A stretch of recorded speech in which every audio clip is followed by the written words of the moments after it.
1 Timóteo, capítulo 1, do verso 8 ao verso 17. Assim diz o texto sagrado. Sabemos, porém, que a lei é boa, se alguém dela usa legitimamente. Sabendo isto, que a lei não é feita para o justo, mas para os injustos e obstinados, para os ímpios e pecadores, para os profanos e religiosos, para os parricidas e matricidas, para os homicidas, para os devassos, para os sodomitas, para os roubadores de homens, para os mentirosos, para os perjuros, para os que for contrário à sã doutrina, conforme o evangelho da glória de Deus, bem-aventurado que me foi confiado. E dou graças ao que me tem confortado, a Cristo Jesus nosso, porque me teve por fiel, pondo-me no ministério. A mim, que dantes fui blasfemo e perseguidor e injurioso, mas alcancei misericórdia, porque eu fiz ignorantemente na incredulidade. E a graça de nosso Senhor superabundou com a fé e amor que há em Jesus Cristo.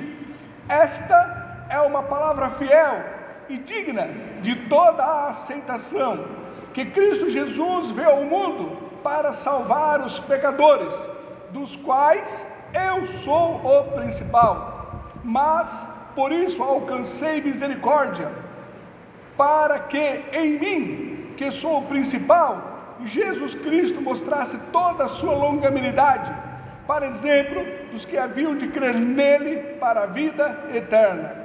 Ora, ao Rei dos séculos, imortal, invisível, ao único Deus sábio, seja honra e glória para todos sempre. Amém. Senhor, mais uma vez em tua santa presença, eu suplico a graça do Senhor, a intervenção do teu Espírito Santo, me auxiliando para ministrar, ó Pai, a tua santa palavra, que eu seja tão somente um vaso de barro, um instrumento seu, para edificar a tua igreja. Quanto à tua igreja, eu clamo que o Senhor, ó Pai, que nos deu discernimento, para que eles possam reter no coração só o que vier da tua parte. Eu oro ao Senhor, em nome de Jesus, amém. Irmãos, nós vimos aqui, na semana passada, no contexto anterior, que Paulo, ele havia deixado Timóteo para estar ali pastoreando a igreja de Éfeso. Ele estava preocupado com alguns falsos mestres que haviam introduzido ali no meio da igreja e levado a eles falsas doutrinas, ensinamentos contrários às escrituras sagradas. Paulo, então, preocupado, pediu que Timóteo permanecesse lá para instruir, para fortalecer, para resguardar a igreja desses falsos mestres. Agora aqui, a partir do verso 8, Paulo ele começa a tratar assuntos pessoais, acerca do seu chamado, acerca da sua conversão, acerca da sua condição antes dele ter então se convertido a Cristo. Vamos então falar a partir do verso 8. O verso 8 ele diz: sabendo, porém, que a lei é boa, se alguém dela usa legitimamente. O que Paulo ele afirma aqui é que os mandamentos de Deus, as escrituras sagradas, a lei, ela é boa, ela é santa, ela é pura. Ela fora então dada por Deus para que o povo, através dela, tivesse os seus conceitos morais. Mas a grande questão é que a maneira como as pessoas podem então usar a lei, elas podem então traduzir, interpretar a lei, que era a grande questão.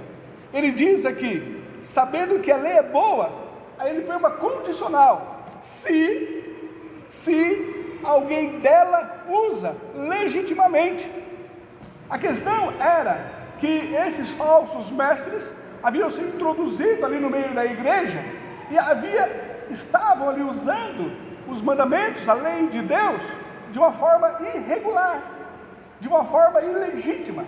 Eles estavam então deturpando a sã doutrina. Vemos aqui no verso anterior, no verso 7, que Paulo afirma que os falsos mestres, querendo ser mestres da lei e não entendendo nem o que dizem, nem o que afirmam, eles arrogavam a condição de mestres, de doutores da lei, mas eles estavam usando ela de uma forma ilegítima. Eles estavam deturpando as escrituras sagradas. Eles arrogavam ser mestres da lei, mas na verdade eles eram ignorantes. É o que Paulo lhe diz no verso anterior, no verso 7, no verso anterior. Querendo ser mestres da lei, mas eles não entendiam nem o que diziam, nem o que estavam afirmando. Usavam a lei, mas de uma forma ilegítima. É o que ele fala no verso 8. Sabendo, porém, que a lei é boa, os mandamentos, a palavra, a escritura sagrada ela é boa, se alguém dela usa legitimamente. Os falsos mestres não estavam usando de uma forma legítima, Ele diz então o verso 9: sabendo isto, que a lei não é feita para o justo. Com isso Paulo, ele mostra que a lei, ela não produz justiça própria, sabendo que a lei não é feita para o justo. E a partir então desta sequência, ele dá aqui uma lista dos pecadores, a quem ele mostra para quem a lei era feita. E ele diz: mas para os injustos, para os obstinados, para os ímpios, para os pecadores, para os profanos, para os irreligiosos, para os parricidas, para os matricidas, para os homicidas, para os devassos, para os sodomitas, para os roubadores de homens, para os mentirosos, para os perjuros. Ele coloca aqui então uma lista para quem a lei deveria ser dada, para quem a lei ela era aplicada. O justo, ele não precisava da sentença condenatória da lei, mas sim esses que faziam parte aqui desta lista, estes pecadores. O justo não precisava de uma condenação da lei sobre eles. Mas a grande questão é que não havia um justo sequer.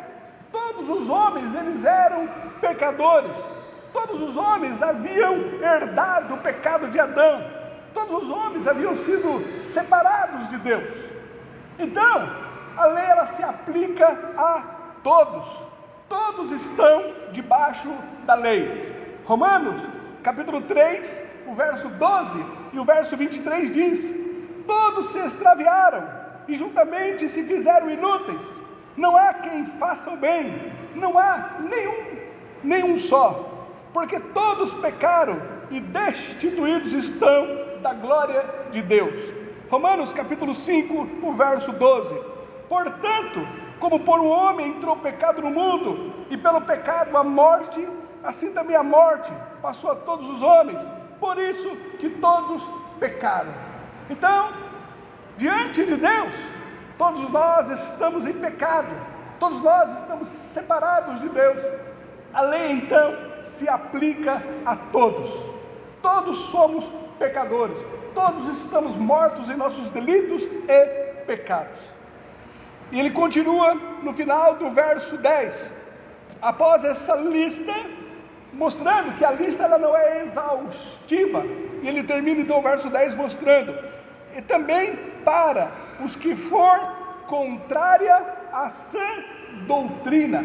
Ou seja, engloba aqui todos os mandamentos, qualquer que venha quebrar, qualquer mandamento que seja, qualquer pessoa que for contrária à sã doutrina, independente do seu pecado, independente do que tenha cometido. A lei ela é para todos os pecadores. Todos estão debaixo da lei, todos estão debaixo da condenação, todos estão sujeitos à aplicação da condenação da justiça de Deus sobre eles. Aí ele continua no verso 11: conforme o evangelho da glória de Deus, bem-aventurado que me foi confiado. Paulo aqui ele mostra que a lei ela está em harmonia com o evangelho. Olha aqui, conforme o evangelho da glória de Deus. A lei e o evangelho, eles estão juntos, eles não estão em conflito, mas eles se completam. A lei é a preparação do plano de Deus para salvar o homem. O evangelho é a consumação do plano de Deus com esse objetivo, para salvar o homem. O evangelho revela a glória de Deus como a justiça reconciliadora, e a lei revela a ira de Deus como a sua justiça vingativa. Os padrões morais da lei estão em harmonia com os padrões morais do evangelho.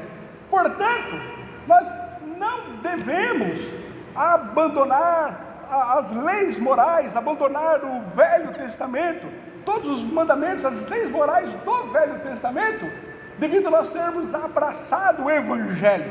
De forma alguma.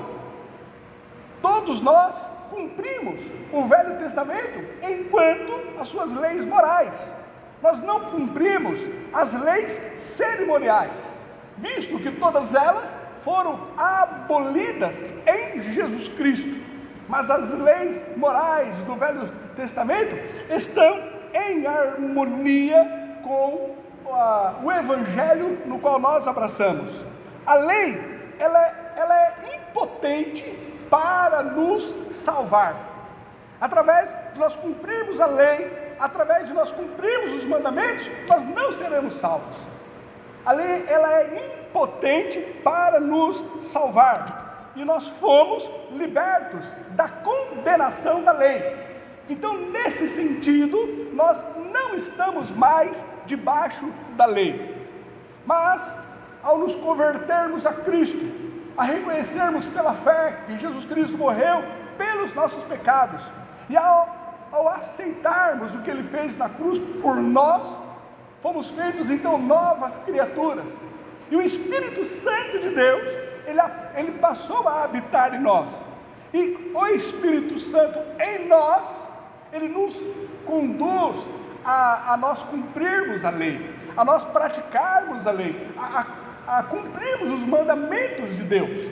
Então, nós cumprimos a lei, nós cumprimos os mandamentos de lei, nós cumprimos as doutrinas da Escritura Sagrada, não para sermos salvos, mas por termos sido salvos, por sermos salvos, porque o Espírito Santo nos conduz à santificação através dos mandamentos de Deus.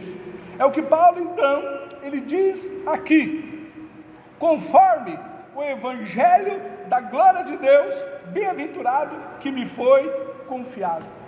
A lei está em conformidade com o evangelho. Romanos, capítulo 8, verso 3 diz: porquanto o que era impossível à lei, visto como estava enferma pela carne, Deus, enviando o seu Filho em semelhança da carne do pecado, pelo pecado, condenou o pecado na carne.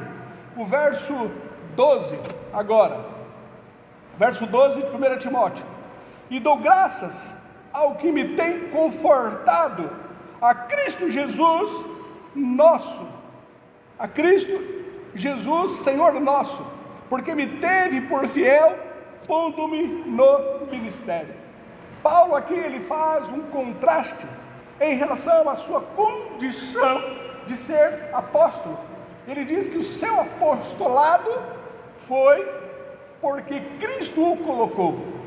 A sua condição então de líder, a sua condição de apóstolo foi porque Deus o teve teve por fiel. Ele faz um contraste em relação aos falsos mestres. Esses não foram então designados por Deus, eles se auto-intitularam mestres, e eram esses que haviam se introduzido ali no meio da igreja de Éfeso, onde Timóteo estava pastoreando, em que Paulo o deixou ali para confrontar a esses falsos mestres, a esses que estavam ensinando doutrinas contrárias à palavra de Deus.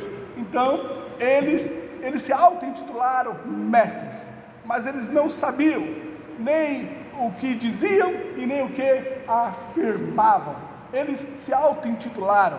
Paulo ele diz que ele dá graças a Deus, verso 12, e dou graças a Deus ao que me tem confortado, a Cristo Jesus nosso, porque me teve por fiel, pondo-me no ministério.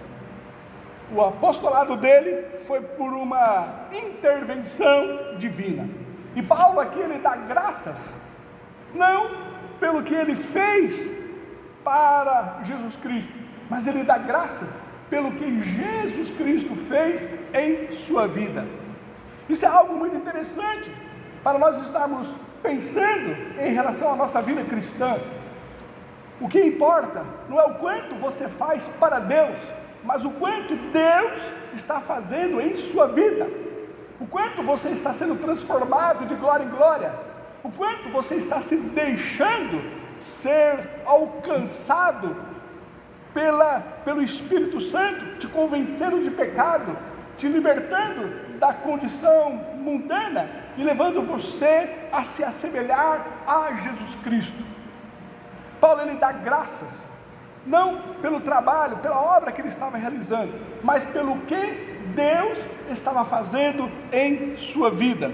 E ele menciona aqui 3 bênçãos pelo qual ele dá graças. A primeira é: e dou graças ao Senhor que me tem confortado. Confortado. Uma melhor tradução que nós poderíamos encontrar aqui seria fortalecido. E dou graças ao que me tem fortalecido.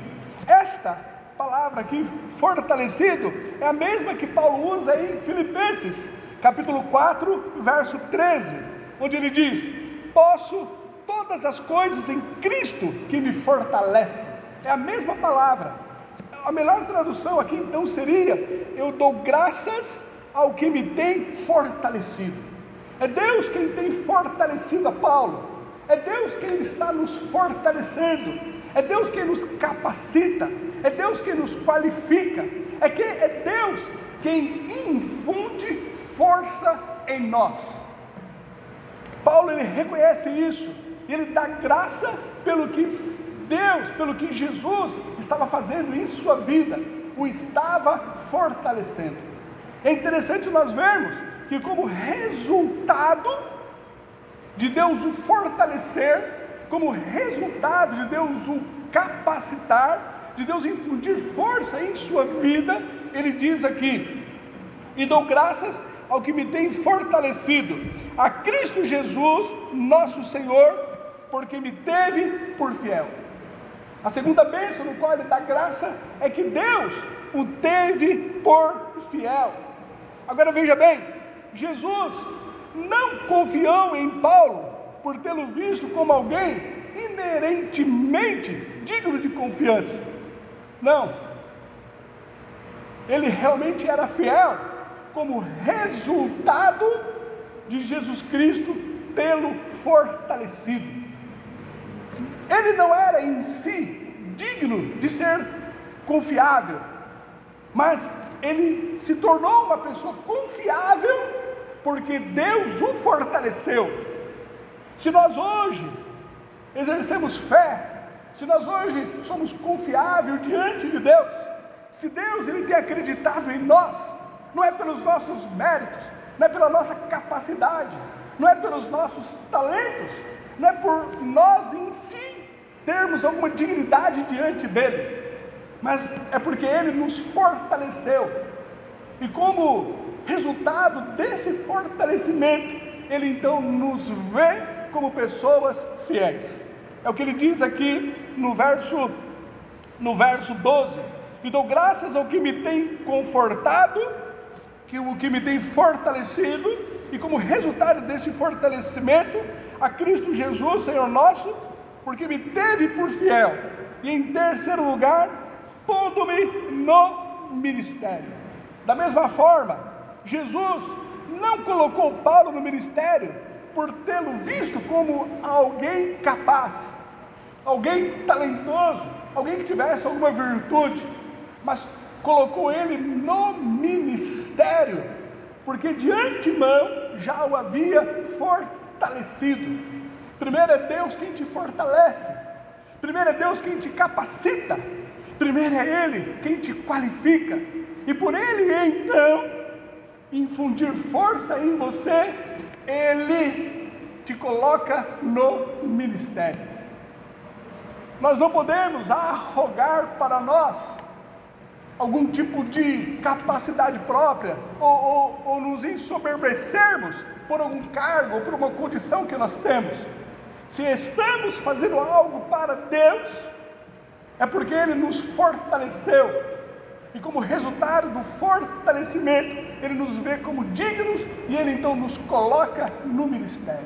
Tudo vem dEle, é Ele que nos capacita para exercermos cargos, funções dentro do reino de Deus.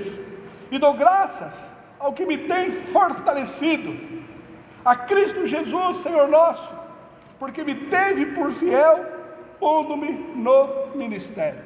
No verso 13 agora: a mim, que dantes fui blasfemo, e perseguidor, e injurioso. Paulo faz aqui um registro de seu passado como perseguidor da igreja. Nós vemos em Filipenses, capítulo 3, no verso 5, que ele era um fariseu zeloso.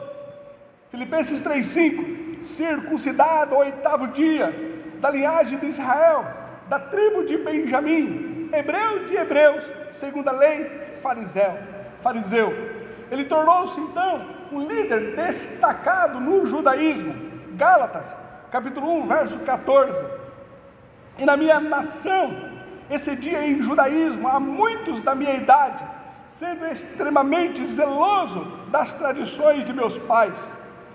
Vemos também que ele levantou-se como um ferrenho perseguidor da igreja, que respirava ameaças e morte contra os cristãos. Atos, capítulo 9, verso 1. E Saulo, respirando ainda ameaças e mortes contra os discípulos do Senhor, dirigiu-se ao sumo sacerdote. Ele assolou e devastou a igreja. Atos 8, verso 3. Saulo assolava a igreja, entrando pelas casas e arrastando homens e mulheres, os encerrava na prisão. Gálatas capítulo 1, verso 13: porque já ouvistes qual foi antigamente a minha conduta no judaísmo, como sobremaneira perseguia a igreja de Deus e a assolava. Ele exterminou discípulos de Jesus em Jerusalém. Atos capítulo 9, verso 21. E todos que ouviam estavam atônitos e diziam: não é este o que em Jerusalém perseguia os que invocavam este nome? E para isto veio aqui, para os levar presos aos principais dos sacerdotes?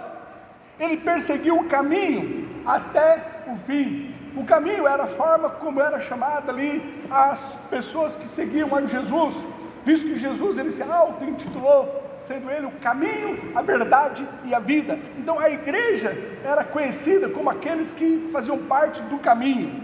Atos capítulo 22, o verso 4: e persegui este caminho até a morte, prendendo e pondo em prisões tanto homens como mulheres. Ele fez muitos atos contra o nome de Cristo. Atos capítulo 26, o verso 9: bem tinha eu imaginado que contra o nome de Jesus Nazareno devia eu praticar muitos atos. Ele encerrou os santos em prisões e voltava contra eles quando eram condenados à morte. Atos 26, o verso 10: o que também fiz em Jerusalém, e havendo recebido a autorização dos principais dos sacerdotes, encerrei muitos dos santos nas prisões, e quando os matavam, eu dava o meu voto contra eles. Foi o que ocorreu em relação à morte de Estevão. Ele deu ali o seu parecer, ele deu ali o seu aval favorável à morte de Estevão. Ele afligia os crentes nas sinagogas, forçando-os a blasfemar, e enfurecido os perseguia até por cidades estranhas. Atos 26, o verso 11: e castigando-os muitas vezes por todas as sinagogas, os obriguei a blasfemar, e enfurecido demasiadamente contra eles, até nas cidades estranhas os persegui.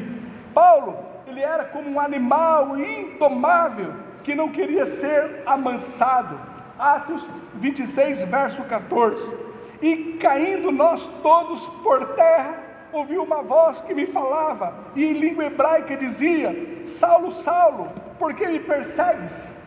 Dura coisa te é recalcitrar contra os aguilhões. É o que ele fala aqui no verso 13: a mim, que dantes fui blasfemo, perseguidor e injurioso. Essa era a condição de Paulo antes da sua conversão: um blasfemo, um perseguidor, alguém que assolava a igreja, alguém que matava os cristãos, alguém que os aprisionava, os perseguia, alguém que se levantava contra eles em suas residências e os lançava fora. Essa era a condição do apóstolo Paulo. A mim, que dantes fui blasfemo e perseguidor e injurioso. Mas ele continua no verso 13: mas alcancei misericórdia. Mas alcancei misericórdia. Paulo, ele reconhece que a misericórdia de Deus foi sobre ele, pois não retribuiu a ele conforme ele merecia. E essa é a definição maior de misericórdia. Misericórdia é Deus, ele não nos dá o que nós merecemos. Isto é misericórdia. Nós merecemos ser condenados, nós merecemos a punição, nós merecemos o castigo, mas alcançamos misericórdia, e Deus então não nos pune, não nos condena, Deus então não nos aflige. Ele então faz isso por causa da sua misericórdia. Paulo, ele reconhece toda a sua condição anterior, mas ele se levanta diante de Deus e diz: mas, não obstante todos os meus pecados, não obstante eu ter sido injurioso, blasfemo, perseguidor, não obstante tudo isso, eu alcancei misericórdia. Eu alcancei misericórdia. Eu já tenho ensinado aqui à igreja, eu volto a repetir, que cabe aqui nesse texto, o que faz do cristianismo ele ser diferente de todas as demais religiões do mundo. Aqui está o cristianismo e aqui está todas as religiões do mundo. O que faz o cristianismo ser diferente de todas é que todas as religiões do mundo, para que a pessoa alcance o favor de Deus, todas as religiões do mundo, elas ensinam que a pessoa deve praticar o bem, a pessoa deve ser moralmente boa, a pessoa ela deve fazer algo, boas obras, ela deve ter uma sucessão de ressurreição, e nessa sucessão de ressurreição, ela vai então se purificando. A pessoa então precisa ela ter uma condição de integridade, e na sua condição de integridade, de moralidade, ela alcança o favor de uma divindade. Já o cristianismo, para que a pessoa alcance o favor de Deus, ela tem que reconhecer que ela é um pecador. Jesus, ele não veio para os justos, mas ele veio para os pecadores. Para que a pessoa alcance o favor de Deus, ela tem que reconhecer que ela é um pecador, porque para esses que Jesus Cristo ele veio salvar o que se havia perdido. ele veio para os pecadores. E essa é a condição que Paulo ele se coloca aqui. A mim, que dantes fui blasfemo, perseguidor e injurioso, por ele reconhecer a sua condição, ele então alcançou misericórdia. Ele alcançou misericórdia. E continua então o verso 13: porque eu fiz ignorantemente na incredulidade. Paulo ele atribui aqui os seus atos pelo fato dele não conhecer a Deus, nem pela razão e nem pela fé. Ele diz que fez todas essas coisas. Ele perseguia, ele matava, ele saqueava, ele assolava a igreja. Ele fez isso pelo fato dele não conhecer a Deus. Ele não conhecia a Deus nem pela razão, ele era ignorante em relação a isso. Eu fiz ignorantemente, e também ele não tinha fé. Eu fiz na incredulidade. Quero que você preste atenção agora ao que eu vou dizer. Isso é muito importante. É muito importante para que você entenda a verdade que nós vamos colocar aqui agora. Veja bem, a convicção de Paulo de estar bem intencionado, a convicção de Paulo dele falar que o fez na ignorância, e a convicção de Paulo de falar que ele o fez na incredulidade, isto não o isentou de culpa, não isentou ele de ser culpado diante de Deus. Pessoas bem intencionadas, por mais bem intencionadas que sejam, não são isentas de terem pecado contra Deus. Pessoas de dizerem que o fez ignorantemente, não são isentas de serem culpadas diante de Deus.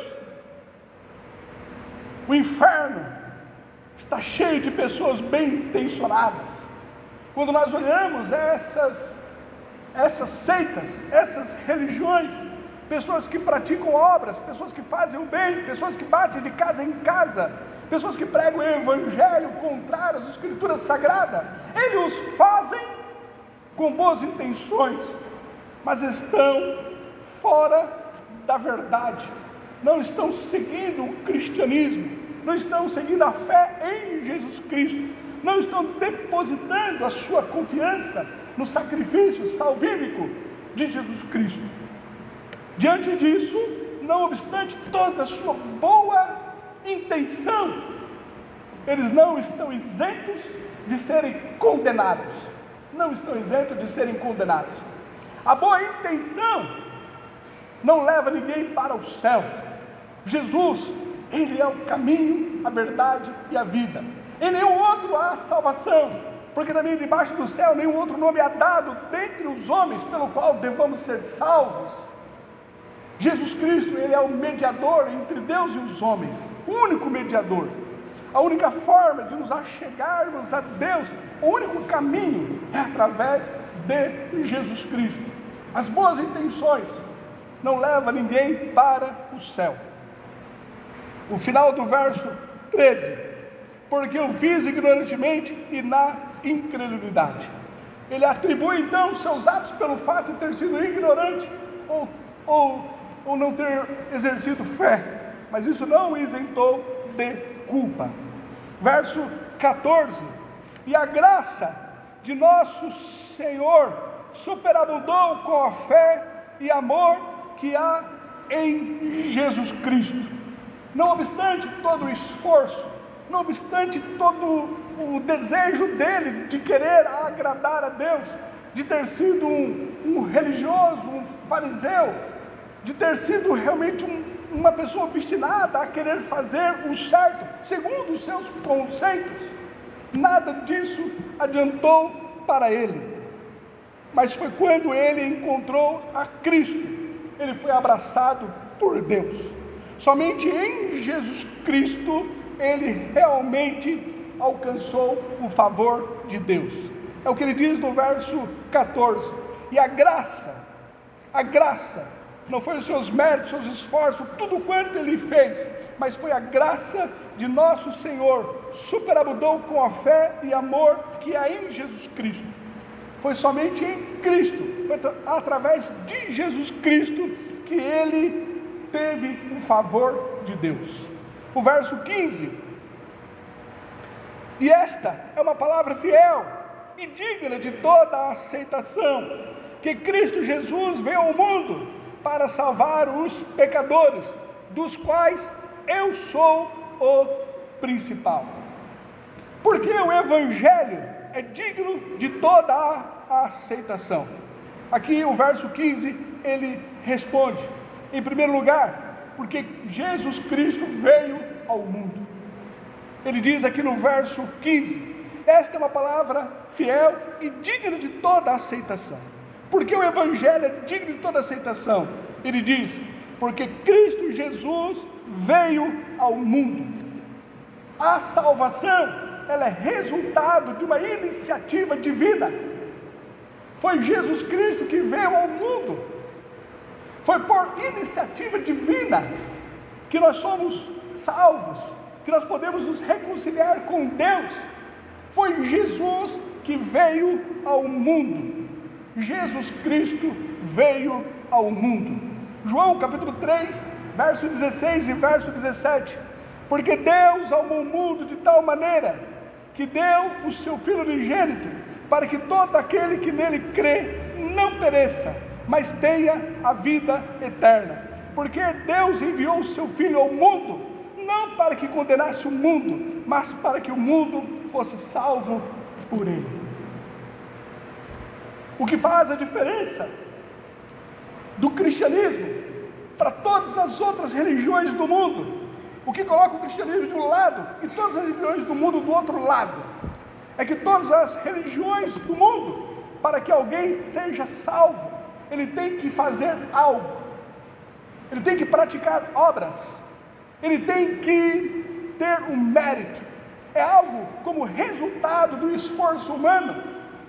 Mas o cristianismo, ele mostra que a salvação vem por iniciativa divina. Foi Jesus Cristo que veio ao mundo. Isso é o que difere o cristianismo de todas as demais religiões. A iniciativa é divina. É Deus que vai ao encontro do homem. É Jesus Cristo que morre pelos pecadores. Isso faz o Evangelho ser digno de toda a aceitação. Jesus Cristo veio ao mundo. Em segundo lugar, ele diz aqui o que faz do Evangelho ser digno de toda a aceitação. Porque ele veio ao mundo para salvar os pecadores. Veja bem, nós, por nós mesmos, não tínhamos como nos salvar devido à nossa condição de pecadores. Efésios capítulo 2, do verso 1 ao 3 diz, e vos vivificou, estando vós mortos em ofensas e pecados, em que no outro tempo andaste segundo o curso deste mundo, segundo o príncipe das potestades do ar, do espírito que agora opera nos filhos da desobediência, entre os quais todos nós também antes andávamos, nos desejos da carne, fazendo a vontade da carne e dos pensamentos, e éramos por natureza filhos da ira, como os outros também. Jesus Cristo, ele veio salvar os pecadores. Nós, por nós mesmos, não tínhamos condições de sermos salvos. Se hoje somos salvos, foi por iniciativa divina. Ele veio salvar os pecadores. Nós temos que reconhecer, que confessar que somos pecadores, para alcançarmos a graça, a misericórdia, para sermos salvos. O que faz do Evangelho ser digno de confiança, é porque Jesus veio ao mundo em primeiro lugar, em segundo lugar, para salvar os pecadores, e em terceiro lugar, Paulo lhe diz, dos quais eu sou o principal. Quero que você entenda, que não há ninguém, por maior que seja o seu pecado, que o sangue de Jesus Cristo não seja eficaz de purificá-lo. Paulo ele se auto-intitula o maior de todos os pecadores, mas ele alcançou misericórdia, ele alcançou o favor divino, ele alcançou a misericórdia, a benevolência de Deus, ele foi salvo. Não há nenhum pecador, por mais horrível que ele tenha cometido pecados, atrocidades, o mal que ele tenha feito, que a graça, que a benevolência, que o amor, que o sangue de Jesus Cristo não seja eficaz para purificá-lo, para perdoar os seus pecados. Ainda que os seus pecados sejam como a escarlata, se tornarão brancos como a branca lã. Esse evangelho é digno de aceitação, porque ele tem o poder de restaurar o homem. Se alguém está em Cristo Jesus, nova criatura é. As coisas velhas se passaram, e eis que tudo se fez novo. Esse evangelho é digno de aceitação, porque qualquer pecador, por mais vil que seja, o sacrifício de Jesus pode perdoá-lo, salvá-lo e restaurá-lo. Por fim, o verso 16 agora.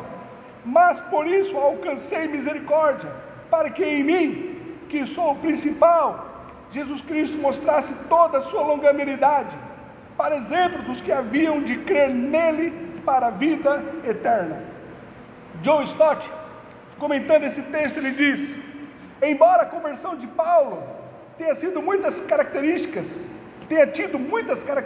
excepcionais, como a luz do céu, a voz audível, a língua hebraica, a queda ao chão e a sua cegueira, pode ser considerada também um protótipo de todas as conversões subsequentes, pois foi uma demonstração da infinita paciência de Cristo, também contínua, sendo uma permanente fonte de esperança para os casos que de outro modo não teriam esperança.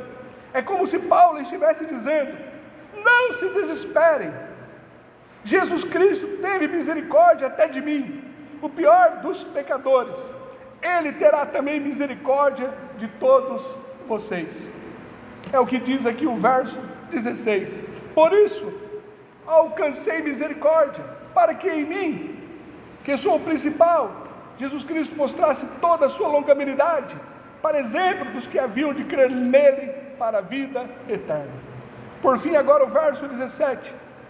Ora, ao Rei dos séculos, imortal, invisível, ao único Deus, sábio, seja honra e glória para todos sempre. Amém. Paulo, ao declarar a obra redentora de Deus, ele rompe em adoração, em louvor, em glória a Deus, visto que não há outra atitude que nós possamos ter a não ser essa, de louvar e agradecer a Deus. Não há outra atitude que nós possamos ter a não ser essa, de dar glória a Deus pelo que Ele fez por nós.